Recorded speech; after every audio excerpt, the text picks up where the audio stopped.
So at this point, I'm hoping that we get some pretty good news for Xbox sooner rather than later. It just feels like we haven't really gotten amazing announcements or anything like that regarding the Xbox platform in quite a while. So that, that's a bit of a bummer in and of itself. But I do have to say that maybe they're gonna do something that will blow us all away.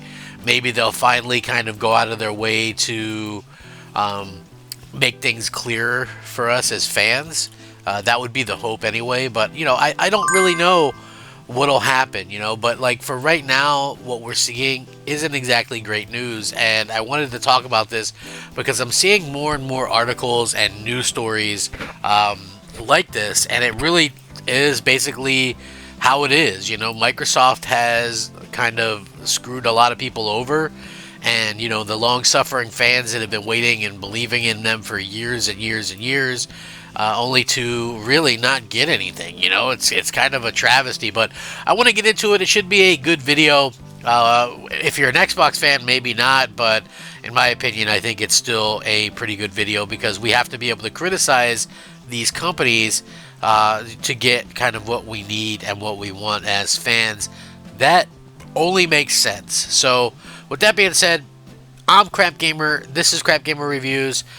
Back again with another video. Thank you guys so much for joining me. I appreciate it. If you guys could like the video, share it out, and maybe consider subscribing, that would be amazing as well. So thank you all so much for rocking out with me and helping to turn the channel around a bit, I have to say. Hopefully you guys stick around and the videos and stuff continue to get a little bit better each day. Obviously, I'm not perfect, but I do daily video gaming content, so keep that in mind. I like doing that, and I think that it's important to kind of just have fun with it. So, just where I'm kind of coming from with all this whole thing. So, with that being said, listen.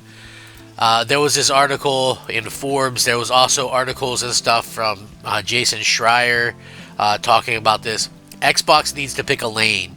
In a recent newsletter, Bloomberg's Jason Schreier noted that Microsoft's release strategy is all over the place to the point where even within Bethesda, there are 3 different release types happening at once. Starfield is Xbox only, and as of yet, has stayed Xbox only. Indiana Jones will release first on Xbox and months later on PS5. Doom: The Dark Ages is also launching on PS5 simultaneously.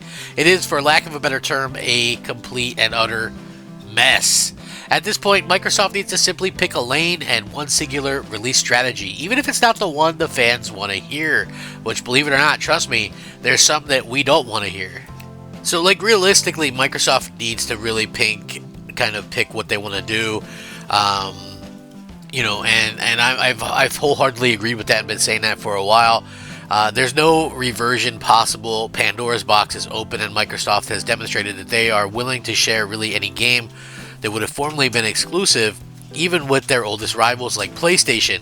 And people have to kind of keep that in mind as we go along, that, they're not going to be able to just take that back and all of a sudden stop what they were doing. It's unfortunate, but it's just the truth at this point. They can't allow that to happen, and the people at Microsoft won't allow that to happen. You can't put the genie back in the bottle, and that's never been more prominent or an apt statement than it is right now. They're not going to walk that back, and in some cases like Call of Duty, they can't walk it back. The same is true for Overwatch, Diablo at Blizzard, and which of course they aren't going to be stripped from PlayStation. The strategy now has to be one of band-aid pulling. Go third-party developer, release everything on Xbox and PS5 at the same time, with of course one main caveat. Xbox players get all these games on Game Pass day one. PlayStation players have to buy them. That's probably as good as things are going to get given where we are now. Now, here's the thing. Right? Would Microsoft prioritize selling the games to PlayStation because they're going to make more money that way for sure? I don't care what anybody says. Game Pass is not the future. Game Pass has died off. They've lost millions of subscribers along the way. I think it's a good value, but they're going to keep raising it and raising it and raising it. I mean, probably in a couple years, it's going to be $25 a month. At what point do people go, well, I don't really use it that much. It's just a lot of indie games that I don't care about, and Microsoft is only releasing, realistically, a couple games a year from the first party, so it doesn't really make a lot of sense.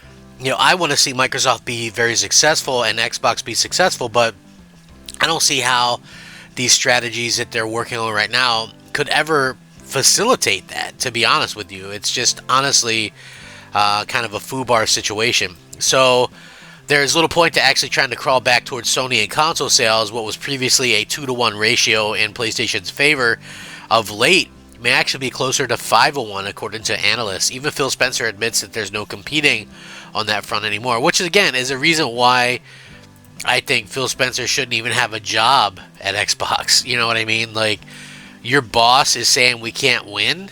Like, when is that a good thing to say? Like, I don't care who you are.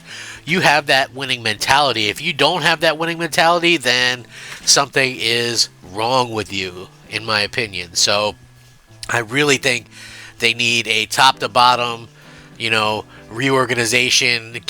Satya needs to stay out of it. Let Xbox be Xbox, and to be Xbox, you've got to have exclusive games. According to this, it doesn't mean that Microsoft has to stop making hardware. Sure, the PS5 plan will further erode console sales, but that's sort of a moot point. If you want the most convenient and likely best place to play, and I disagree with this part of the article, and likely best place to play Xbox Game Pass games, that would still be an Xbox, fundamentally. Sure, many will just buy a PS5 instead, but at this point, Microsoft is so uninvested in meaningfully increasing console sales, it doesn't even matter. Picking a strategy for all games would at least make it all the less confusing. Is it giving things away to Sony? Yes, but they're already doing that, and even games you may have imagined would stay exclusive like Fable or Elder Scrolls 6 are now very much up in the air as to whether or not that'll happen. As Phil Spencer recently noted, Microsoft's Xbox division is very much still a business, and that's why these decisions are being made. The unsaid part here is that hardware is essentially a non-factor for Game Pass. Sales are starting to hit a ceiling, so you could actually, sell actual copies of your game on other platforms as another revenue system. It devalues the Xbox brand, but guess what? That's already happened. The Xbox community has barely become a community at all recently in the wake of these confusing PlayStation announcements.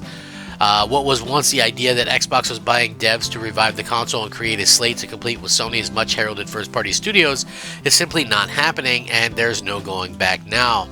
Xbox is currently caught between 3 or 4 different strategies, and it needs to be simplified.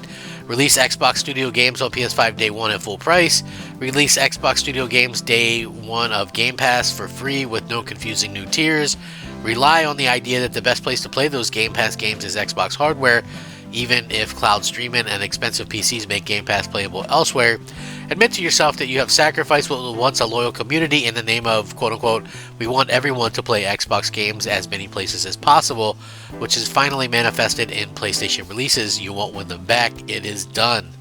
Is it a great path forward? No, but it's easy to argue that it's better than whatever the hell is going on now, which is a confusing mess, hurting the brand and upsetting players anyway, and a system is trying to have it both ways when it's effectively no longer really possible. So, like I said, Jason Schreier also did sort of an article talking about it. Like, the thing is, it's not so much that the games are releasing on PlayStation, it's the fact that we have zero clue about, what's coming, what's going, and things like that. If it's going to be, and I mentioned this in another video, if Xbox Studio games like Fable, Forza, Halo, Gears are staying on Xbox, then just say it. If nothing from Bethesda and Activision is going exclusive, just say that as well. Like, it really does not make sense to kind of screw people around and mess with their feelings. I understand that it's just a video game or what have you, but at the same time, it really doesn't make sense to kind of hurt the fan base even further. A lot of these fans, like myself, I've been a fan of Xbox since day one, and when we see just how far they've fallen, it's really a shame to me. I hate it. I hate the fact that, we all waited around and said, just wait till next E3, wait till this, and then we never really got that great moment in the sun. And I get it, it's never going to happen, but it's a real shame because we all put in that time and effort and believed in what they were doing, and it was all just a bunch of nonsense. So they can still have good games, and Xbox will be, a place to play these games. Will it be the best place? I doubt it, because we have stuff like the PS5 Pro coming anyway. So, let's see what happens. I'll link this. You guys can check it out. How do you feel about Xbox going forward? Let me know. Rack 'em up. Crap Gamer out.